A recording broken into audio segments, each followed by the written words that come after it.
about today? We were talking about cold steel knives. In my opinion, the kings of the overbuilt and oversized folding knife. So, not much else to say there. So if you're watching on headphones, guys, turn down the volume because here comes a little bit of music.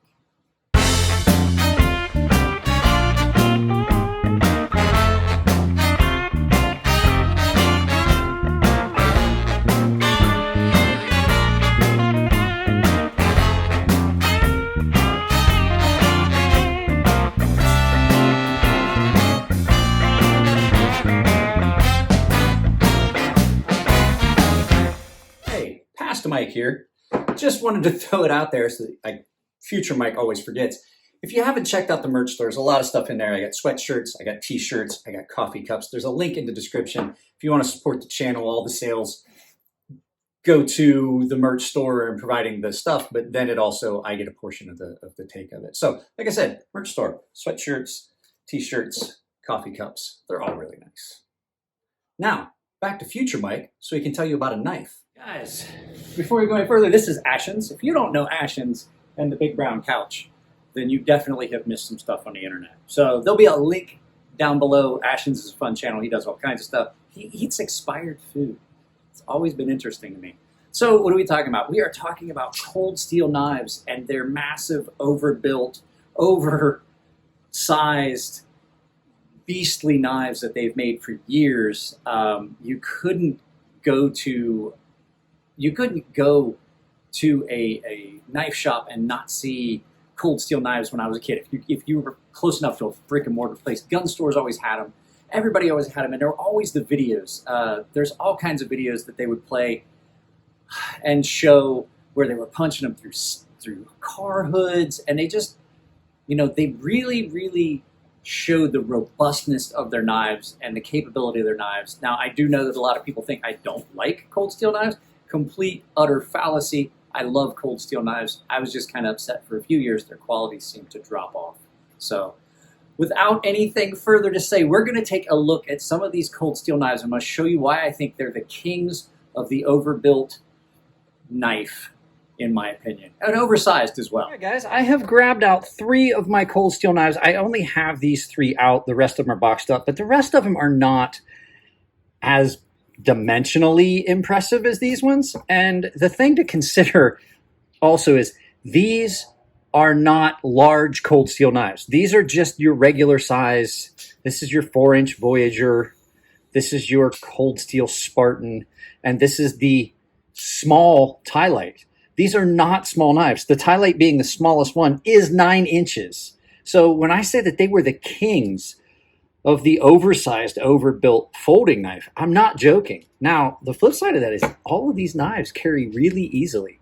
And let me apologize in advance if you hear any strange background noise. It is that time of day when my neighbors are coming home and I'm running a fan because it is about 90 degrees in this garage. So Cold Steel came up with this marketing campaign where they were showing that they were the strongest and toughest knives in the world.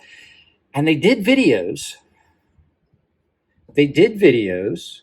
That kind of displayed that. And hang on a second, I'll show them to you. I mean, because I have them right here. So they had solid proof, absolute proof. And they did these videos where they showed them going above and beyond, pounding their stuff through, cutting Texacards, pounding them through things, cutting car hoods, the weight test on the locks. And so they decided to just go ahead and put their money where their mouth is, and I can't argue. So knives that they've come up with, like this knife has the triad lock. The triad lock, in my opinion, is the strongest lock in the knife world. If you want a pocket knife that is as close to a fixed blade as you're going to get, then you want a cold steel with a triad lock. This one also has the triad lock, and it was just a little bit of an adaptation that Andrew Demko did of the already existing back lock, but what it did was it made this lock so much stronger. Now, I'm not going to get into like some of the controversy and things like that about cold steel knives, and I've had some issues with some of their quality controls. You can see some of their sharpening's not great. But when it comes down to it, these guys originated the overbuilt knife. Direware tried to capitalize on that, making overbuilt knives, and I got news for you. I've handled some dire wares, I've sharpened some dire wares, and they don't even compare. The price at the price point, you still can't beat a cold steel with a dire ware because they just did it right. Their heat treats and everything were so good, even to the point where this knife has got a liner lock, but it is probably the best liner lock I have ever seen. That is the most robust liner lock I've ever seen on a knife. Look at the size of that lock on the end of that liner. And it's just simply a matter that they made it large enough, folded it over so that it covered more area, touched better. And I've seen some of the weight tests on these, even these, the liner locks on these tie lights, just amazing. Now, they had some quality control issues, but their handle materials, super strong, super resilient.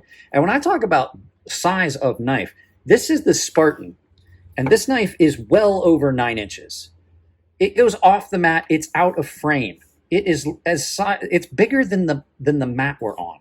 So just in comparison, allow me to show you that the closest thing I have to size comparison on this that would actually be in the same size realm is this. This knife is the closest I'm going to get, and it's still smaller, and that is my fixed blade Stonefish, and that knife is still bigger than my Stonefish. Now, this is not a huge fixed blade, but it's still a pretty good sized knife. These knives were the beat around camp knives, and I mean, you can't go wrong with it. But the thing was, they did it in a fashion that it was still easy to carry. It had some user, some bells and whistles, that it came with an extra pocket clip that I have misplaced that allowed you to left hand carry it. This thumb stud, for as large as that blade is, allows you to flip it open relatively easy, and it does wave off of your pants pocket. Now, this coming out of your pocket and waving it off of your pocket is impressive. These knives were just great. They were solidly built. You can't complain.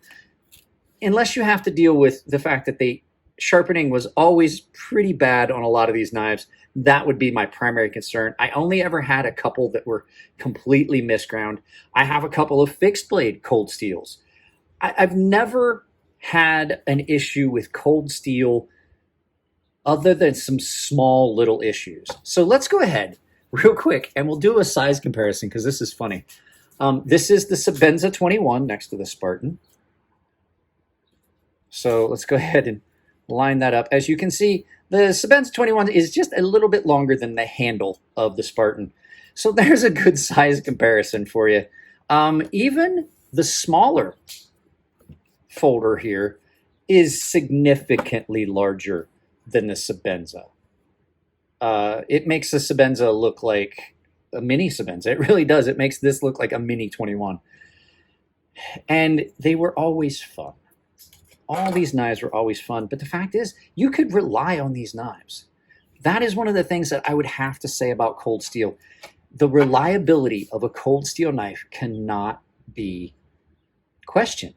They are some of the most reliable knives on the market. Even this one, which is probably the least robust of these three knives, I would put this knife up when it comes to reliability and robustness. I would put this knife up against pretty much any other knife on the market for how it's going to hold up.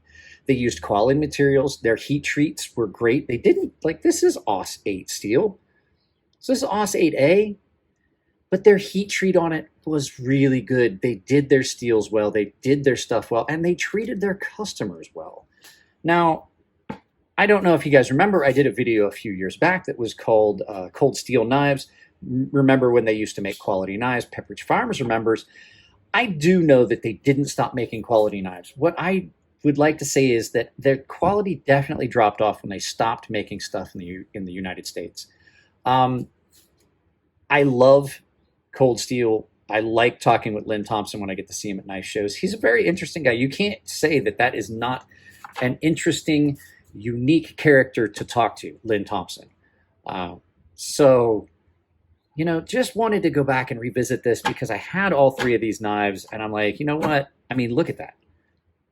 I will say this knife, there is no way that knife is coming out of your hand. The ergonomics on this knife are great. This knife, for as much as I complain, is kind of the same. It's really comfortable. it's just another one of those knives. If you guys remember me talking about the Alien, I don't know if you guys have seen the video yet, the Alien Knives DX2 prototype.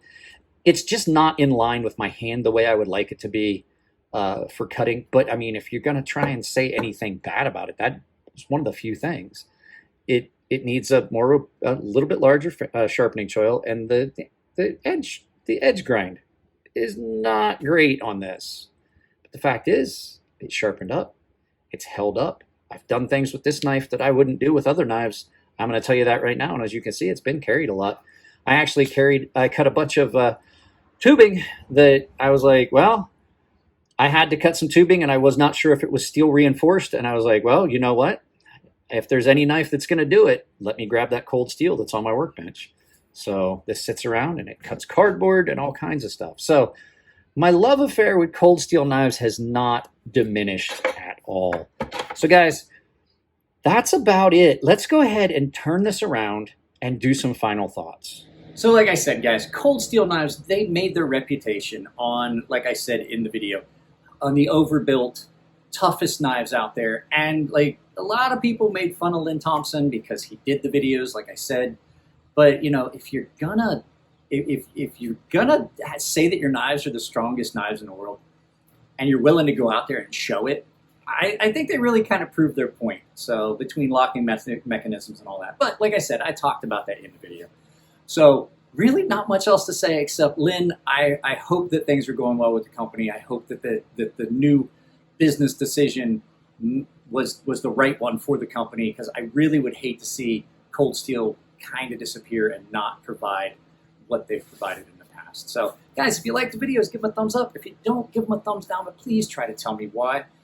If you want to support the channel, like I say in all the videos, down below there's a subscription link, a membership tab down below where you can join the channel, get in on exclusive content, exclusive giveaways, early access to videos. And if you can't do it on a monthly subscription, like a monthly membership, there is also a membership tab down below. If you like a specific video, you can drop some cash to that video, just like super chats and a live feed. So guys, like I said, guys like me and Jared over at Neves Knives and all the other knife channels, all the other YouTube channels, pretty much until you get to a certain point, we can't do this for free. So, you know, even if you're just sharing the videos, I appreciate that more than you'll know. It helps the channel grow. So guys, keep it clean in the comments section below if you're going to make comments. I love you all, and I'll see you guys in the next video.